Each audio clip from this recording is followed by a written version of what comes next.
Friends, welcome back to Not Just for Boys. I am loving this birch pattern paper. I mean, take a look at the detail in this. It is stunning. It is from Wolfpack and it is called Woodland. So I definitely think this needs to be my background, wants to be my background. Now this piece of paper, I've used it once already, but it is beyond gorgeous and textural and all that kind of stuff. So I know that's going to come in. The photo I'm going to scrapbook right here. This is my youngest daughter, Ryan. And yeah, she is next to this funny little art piece at a historic farm in our area. So that is kind of cool. Her friends, teams, whatever, they all went there and took the pictures, the team pictures for last year. So I like that. Now the next thing I'm going to do is I went on Pinterest and I found this sketch right here, and it is a Becky Flex sketch that was up on Page Maps. Don't know when it was up, but I like it. I like the strong block with these great hexagon pieces. So, oh, and I'm only going to use the one photo, not the two. So I'm going to go ahead and put that right here so you can see it as I create, and I will take you along with me. So here we go, friends. Just went ahead and trimmed the branding strip off.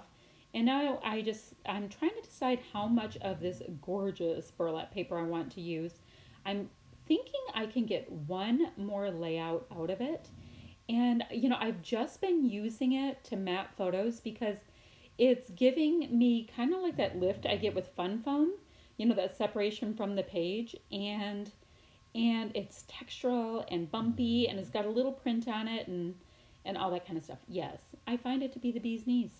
So now I need to figure out what piece of paper I might want to use for that larger block. So I'm auditioning a few different ones and seeing what I might be able to get a little bit of contrast from. Yeah, you know, it's one of those things it is so fun to do tone on tone, but as things go, this girl does like a nice pop of color. So this is this great paper and it has lightning bugs on it, or fireflies, depending on what region you're from. It's from Echo Park, and I wanted it just, I'm using the side that has both the lightning bugs on it and the side that has that really great off-white and blue plaid. So I'm getting, yeah, a lot of matting on here, but I was seeing if that needed to be kept or recycled. So I am getting a nice amount of matting and it's really going to allow my photo to be the star of the show. Now this orange with kind of off-white polka dot papers, it is so gorgeous and it's textural and it's fantastic. Absolutely gorgeous. You've got to get your hands on it because it's the good stuff. So I wanted a really nice, strong color element up on the top. And now I'm going to go through the scraps first in my kit to see what hexagons I can get out of my scraps first. I like to use up my scraps and then go to bigger pieces and bigger pieces, if possible. Now, that's my general rule of thumb. It doesn't mean it's always going to work out like that. Alrighty, so I've punched out quite a few, and I'm going to use the front sides and the back sides and mix it up a little bit. That little piece right there is a gorgeous text piece from Patio Party. And, you know, the writing on it, it's like the deep wood color that's in that hexagon that's on the far left. You know, it's the front and the back sides. Anywho, love this yellow and white and tone-on-tone yellow stripy paper. I think it's fantastic that they went ahead and designed it to be ever so useful. You know, if you want pops of white, you have it. And if you want more of a tone-on-tone, you have that too. So very cool. So I'm going to go ahead and spend way too much time positioning these little hexagons. All right, I have all the hexagons on there, and they're all from pattern paper except for the one that is to the left of the photo towards the top. It is a grid hexagon, and I punched that out of some of the packaging because I love me a grid, so very cool. Now this is this gorgeous, somewhere between navy and royal blue and golden color of trim, and I thought it would make a beautiful textural shelf right beneath my photo. I'm going to use a little piece of this, is it called red line tape? Something like that. I don't know. I just know that it keeps the ribbons down, and yeah. Anyway, going to use a piece of that to keep my ribbon in place, and it'll work ever so nicely. So you see there, it ended up making this really gorgeous textural shelf. So already I have a lot of textural feel to this between the birch tree and my patterns and all that. But I also have two kinds of fabric going on this, which is so awesome. That little fussy cut arrow piece on the bottom, I just popped up on foam. And that was from the back side of some packaging. You know how this Kit Club has the fabulous no waste packaging idea. So that's what that's from. Now I'm going to go ahead and take a look at, all right, so the base of my layout's done. Now I want to go ahead and come up with my title and then do all the decorative bits. So my title is Ultimate Beauty. The word ultimate is from the Heidi Swapp set that you see right there to my right. It's this great shiny texture with Heidi Swapp's writing. So that's a gorgeous little like title / embellishment sheet. Now this cute little, it just reminds me of Where the Wild Things Are sticker sheet. It has lots of monsters and adventure things and stuff like that, but it also has these really great tiny words. It has little stars and, like adventure is out there, all that kind of stuff. So it is ever so usable and so much more versatile than you would actually think.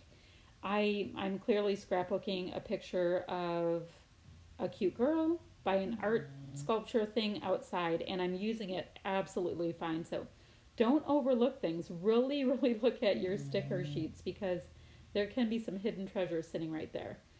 Okay, anywho, tip of the day again. So I always like to pop up this and that on a little bit of fun foam.